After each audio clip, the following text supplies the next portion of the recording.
Hey friends, this is Hardy with Ninja Everyday, and we're back with another episode of the Masters of To-Shin Do video interview series.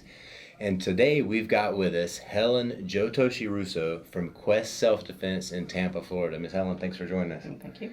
I've got a few questions that I'd love to ask you about your martial arts history and your martial arts journey. Could you tell us how you started martial arts and how you wound up in To-Shin Do specifically? Okay.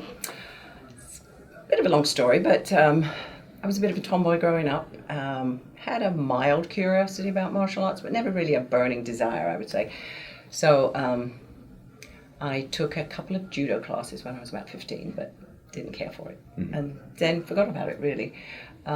Wasn't till I was about 28. I was working out in a gym with my ex-husband.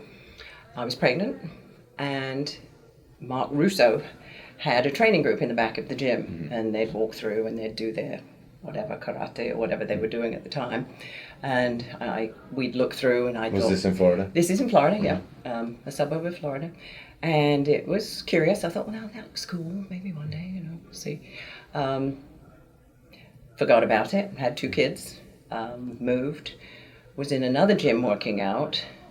And bumped into Mark Russo. I know, isn't that funny? And... he sort of said, oh, well, you used to work out? And I said, yeah, that's right. I said, you're that karate guy, right? Mm-hmm. So we saw each other a few times in the gym and got to talking. I told him I was going through a divorce. And he said, well, you should train. It will help you. So I thought, well, that sounds interesting. I'll do that. So I started training. We had a small group. And I started training there and enjoyed it and just stayed. Initially, was it To-Shin Do or was it was ninjutsu, mm-hmm. Bujinkan, mm-hmm. and then as we ended up getting married, we opened a school in Tampa. So you've been training for a while, like 26 years. 26 years. So what keeps you training for 26 years?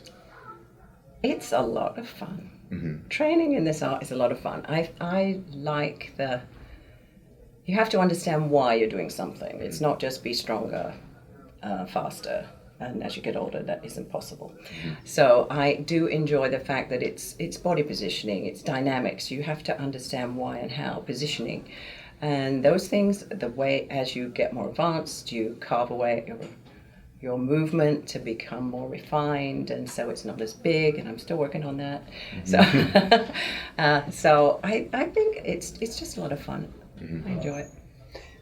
In your 26 years, have you had any sort of low points in your martial arts career? And if so, like, how did you get past those? Yes, I've had a few. Failing tests initially was really low for me because I was always very shy, mm-hmm. and lacking in self-esteem. And so even as an early on student and going to black belt and beyond, I was still working on that. I still was working on my confidence. And failing tests was kind of devastating me because as a kid, I hated to be embarrassed. That was mm-hmm. why I wouldn't try things. I didn't want to fail and be embarrassed. And like really, looking back, mm-hmm. you realize that really is insignificant. It doesn't matter. And so failing tests was very challenging initially. And then I failed my 5th. That is the one that really sticks in my mind because I really wrestled with continuing after that. Okay. I did wrestle with that. It took me a good 6 months to kind of get back on board. And I would tell my husband, I'm going to quit. I don't want to do this anymore. I'd still go and train. Uh-huh. But I said, I don't need another belt. I'm good. And bit by bit, got back to where I felt more comfortable, and then worked on it, and came back and earned my 5th degree. Mm-hmm. And then, so going into my 6th degree was when I evaluated for that and didn't make it. I was okay with that. Mm-hmm. So that helped. I thought, okay, I know what I need to work on. I'll work on those things and move on, and nailed that one too, I guess. Mm-hmm. So, as a 6th degree, you are the highest woman in our system, short of Anshu Rumiko Hayes. Yes. Do you feel any sort of pressure or anything because of that fact? Does that affect you in any way, or how you? To some degree, but I know that both Mrs. Hayes and myself and any of the high-ranking women in the art are role models for a lot of women and girls out there. And I do feel that responsibility, and I want to be the best role model I can for those.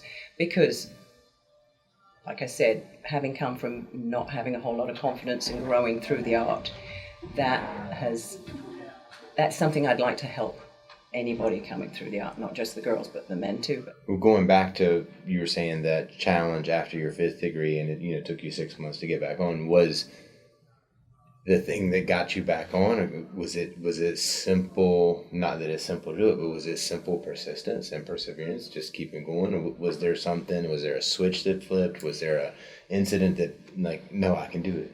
It was all of those. It was all of those things. It was persistence, keeping on going. And once I got past the devastation, if you will, or embarrassment to me of not passing, and I know, looking back, I know I wasn't really ready, so it was okay now, I look back. But persevering through that and keeping on training and just realizing that it doesn't matter. Doesn't matter. I'll just keep going, and I'll take the test again, and if I don't make it, then it's okay. I'll try again. So just keep on going, and I think that was it. It was really doesn't matter. I would just keep going. The thing about you being a role model, which I know that you are from several folks I spoke to, not just women, but guys included. Do you have any role models in To-Shin Do, martial arts world in general, or any other folks that you would look at that you sort of try to emulate or inspired by? Well, the biggest role model in my life with martial arts has been my husband, because I've trained with him since the day I started. So I have my encyclopedia right there, so I don't always have to ask questions at seminars, because I'll just ask him at home. But he's a huge role model for me. I don't know if I have any other role models. I never thought I did as a kid, have somebody I put on a pedestal or looked up to so much, other than my mom. Everybody loves their mom. But I think just everyone in the training, everyone you train with, it has something to offer you, and you'll learn from those people and learn from them.